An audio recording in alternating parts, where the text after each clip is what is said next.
হিংসে তোমার জন্য বারে বারে রক্তস্নাত হয় মাটি। তোমার জন্যই যুদ্ধে মাতে শ্রেষ্ঠত্বের দাবিদারেরা। ফসলের ক্ষেতেও গড়ে ওঠে অস্ত্রাগার। তোমার জন্যই ক্ষুধার্ত মানুষ প্রাণ হারায়।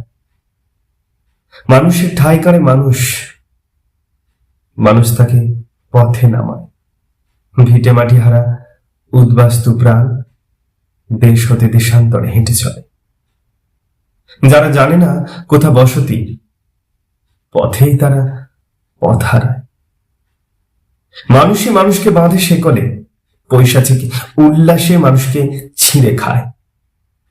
হিংসে তুমি লোভের সাথে গাঁটছড়া বেঁধে মানুষের সুস্থ বুদ্ধিকে অন্ধত্বে ভরে তার চোখে জ্বেলেছ হিংস্রতার সর্বনাশ ছারখার করা দাবানল।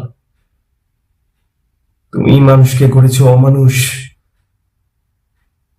মৃত্যুকে করায়ত্ত করে, তাই তারা নিজেদের বীর ভাবছে।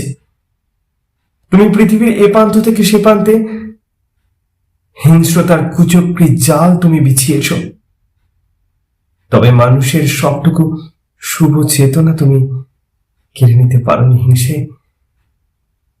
আজও বহু প্রাণ আছে যাদের তুমি স্পর্শ করতে পারোনি।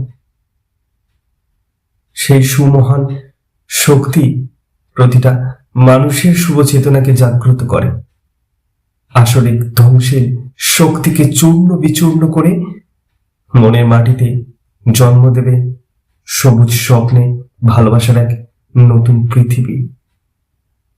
সেখানে বারুদ গন্ধ থাকবে না, অস্ত্রের হুঙ্কার থাকবে না, থাকবে অন্ধকারহীন বসন্ত সমীরণে ভোরাইয়ের আলাপন। খসে পড়বে তখন সীমাহীন ধর্ম আর বর্ণের বেড়া। সেই মাটির স্বর্গে মানুষ থাকবে মানুষের পরিচয় নিয়ে, পূর্ণ মানুষ হয়ে।